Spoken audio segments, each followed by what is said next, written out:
Anthony Mercurio here with Prime Movement Performance, and today we are talking about rowing, right? So rowing has a lot of components to it, and I'm gonna try to get through this as quick as possible. I'm not very good at going quick, so we shall do our best. The first thing is your foot placement. So as I'm coming through it, there's little numbers on here. If you ever come to a platform, you can see them. I wear like a size 12 shoe, so I go to about a 4. So all you would do is pull that back and slide it down a little bit. And what you're looking for is when the strap is on, it's about at the base of your shoelaces. So as I'm getting there, about the base of your shoelaces. The next thing I'm gonna do is work on the damper, which the damper is these numbers on the side. We have 1 through 10 over there. And what I wanna do is what I've been noticing a lot of folks do is they kind of put the damper really high because it feels hard, right? So dampers, think of them like gears on a bike. 10 would be the hardest, 1 is the easiest. So the first thing I'm gonna do is I'm actually going to do something called a drag factor. And I'm gonna display my drag factor. If I go in, I'm gonna select about. So we want a drag factor. It is best to use a drag factor between 1 and 140. This is usually a damper, moving the damper flywheel from the side to kind of change it between 2 and 5. So we usually don't want to have the damper super high. So what I'm gonna do is I'm gonna row a little bit. And as I row, before I even do any technique things,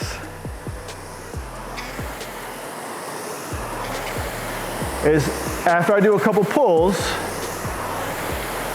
my drag factor comes up. So right now I'm at about 100, 103. You know, maybe if I put it up a little bit, let's see what it goes to. All right, I put it up to about a 6.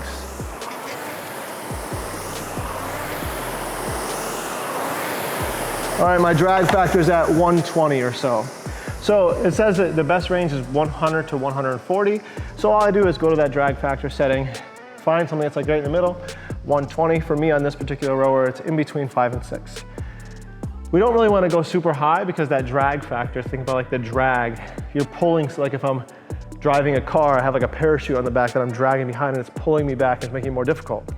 So you don't want to have a big drag, moral of the story.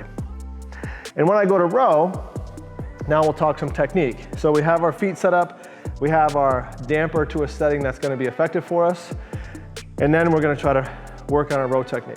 We think about the row in terms of like a deadlift. So I'm thinking of it as a hinge for my hips, right? Similar to my deadlift motion. And then I'm gonna stand up like a deadlift, and then I'm gonna pull just like a row, right?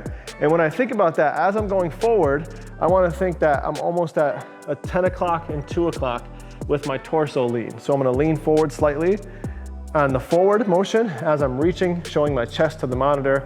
As I push, I'm gonna lean back to about 10 o'clock or 2 o'clock, however you're looking at me. So we're looking this way, so I'd be at 10 o'clock on the way back and at 2 o'clock on the way forward. So when I'm rowing, thinking torso lean, forward and back, and I'm also trying to keep the chain as straight as possible as I go through. So a straight line is a strong line. If we start getting waves in the chain, we're starting to lose power and things like that. I'm gonna put my pinkies towards the edge of the handles. I'm gonna drive through my heels, lean back and pull. On the recovery, nice and smooth. When I first started rowing, one of the things I taught to slow myself down is I would give myself a 3, 2, 1 countdown. So it'd be 3, 2, 1, pull. So arms, hips, knees, pull. 3, 2, 1, pull. 3, 2, 1, and pull. And then you would, as you get more comfortable, you can start blending them together. As you can see, I'm trying to keep that chain as straight as possible. And I'm getting a big pull. You can probably hear the flywheel a little bit. And you want to hear the flywheel kind of kick up, the fan kick up. And you should hear it start to wind down as you're going to make your next pull. For the majority of the time, as you come through, you want to have a strokes per minute that's approximately 28 to 32. So if you look right here on the monitor, right now it shows 25. I was going a little slow as I'm trying to teach and not get super out of breath as I'm talking through it. But if you're doing rowing for a distance or intervals or in a conditioning setting, you want to kind of be around 28 to 32 pulls per minute. So what does that mean? That means I would do approximately one pull of the chain every 2 seconds. So it's slow. I'm not there cranking it out like I'm being chased by a shark.